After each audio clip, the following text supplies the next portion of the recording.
2006 que aconteceu o meu encontro com Cristo, sabe? E isso aconteceu em Minas Gerais, foi atrás de um paiolzinho de milho lá. E eu estava num momento muito difícil, estava no último ano de faculdade. E por mais que eu me achava uma pessoa boa, uma pessoa feliz, eu não conhecia a alegria de verdade, né? E aquele texto de Filipenses 2 que trouxe o meu coração para Jesus, assim, sabe? Porque falava de considerar o outro superior a si mesmo, de ver a necessidade do outro antes da sua e fazer isso por humildade, porque Cristo foi assim, né? Ele sendo o próprio Deus, ele não quis ser como Deus, né? Ele se fez como um de nós. E aquilo mexeu com o meu coração e me fez perceber quem eu era de verdade.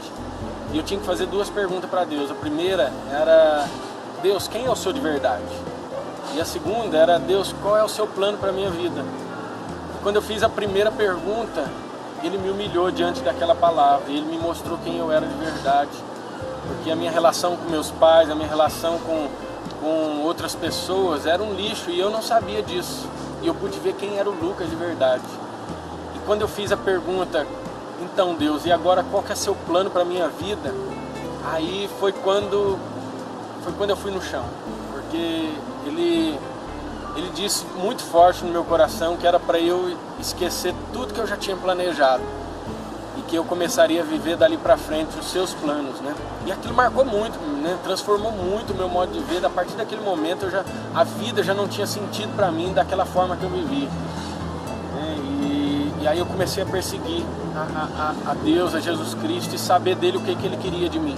Logo ele me mostrou a relação com missões, né? Ele me mostrou que eu não estava aqui nesse mundo por acaso e que eu tinha uma missão para cumprir. E eu fui percebendo na leitura das escrituras da Bíblia, né? Esse plano, e que eu estava aqui para anunciar essas boas novas.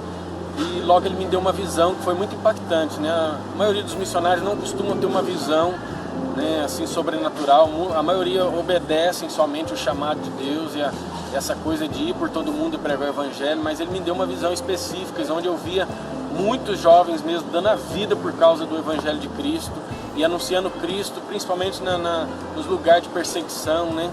E isso impactou muito a minha vida, porque Cristo mostrou que não só esses jovens, mas que eu poderia ser um desses jovens, né? O chamado foi há 7 anos atrás. Eu estava passando por situações difíceis da minha vida. Hoje fala-se muito de depressão, mas na época quando se falava eu não sabia que era isso que eu estava passando naquele momento, mas era exatamente isso. E aí uma pessoa muito especial olhou bem no meu olho e disse: Jesus te ama. E eu pensei: alguém me ama? Aquela fase de adolescente deprê. E eu quis saber mais desse Jesus, porque essa pessoa que me falou era uma pessoa super descontraída, usava black power, roupas diferentes, e eu tinha aquele estereotipo de crente, de que era tudo gravatadinho, que não podia dançar, e eu vi um cristão autêntico, diferente, e eu dei crédito no que ele estava falando. E eu comecei a ouvir sobre Jesus, ele me levou a alguns eventos gospels, aqueles eventos de música, e foi quando um dia específico que eu entendi que num pequeno teatro simples, um jovem segurando uma cruz, carregando uma cruz, fazendo um personagem de Jesus, e eu entendi naquele momento, Deus falou exatamente no meu coração de que a cruz que Cristo carregou, o sangue que ele derramou podia perdoar os meus pecados, e era isso que ele estava fazendo naquele momento, me purificando. E eu me senti livre, eu me senti perdoada, eu me senti feliz. Eu lembro que eu voltei na rua saltitante. E a partir daí, frequentando a igreja, eu comecei a me questionar. E é sobre esse questionamento que eu respondo ele agora como minha forma de vida. Que é: por que eu aqui dentro da igreja estou ouvindo tanta coisa que me edifica e os que estão lá fora não estão ouvindo? Foi um questionamento genuíno, como posso dizer? Eu não entendia de missões, não entendia. Foi natural, foi genuíno, foi ingênuo. E aí eu comecei a fazer o seminário teológico para poder entender mais sobre a Bíblia e responder essa pergunta. Eu podia fazer alguma coisa. Foi quando eu conheci o mundo de missões, o mundo de que todo cristão é chamado para testemunhar. A minha visão da Mongólia começou logo que Deus me chamou para missões, né? Quando ele me mostrou missões, logo ele me mostrou o país da Mongólia. Eu não entendia muito bem, mas eu sabia que eu tinha que ir para aquele lugar. Ardia no meu coração o desejo de ir para esse lugar. E então eu vim para São Paulo me preparar para esse chamado missionário. E foi onde eu conheci a Juliana, né? No Betel Brasileiro, no seminário. Ela também estava lá estudando para se preparar para responder esse chamado de Deus. E aí lá a gente se casou, né? A gente logo veio a Flora que entrou na nossa vida para alegrar a nossa vida e dar um sentido maior. E ela com esse despertar também de Deus, né? A Flora desde pequena ama a Deus de uma forma muito legal e ela sempre está conosco em todos os lugares, né? Eu e a Juliana, a gente trabalhou com plantação de igreja durante 4 anos no Brasil, né? Principalmente no sertão nordestino, em projetos de férias e numa congregação da nossa igreja, né? Aqui no extremo de São Paulo. Foi muito bacana a experiência que a gente teve ali, porque a gente tem hoje discípulos, adolescentes lá que querem ir para países de perseguição, então foi muito legal. Então, a Mongólia, hoje, ela é um país menos populoso do mundo, né? Por extensão, assim, por metro quadrado, ele é o país menos populoso.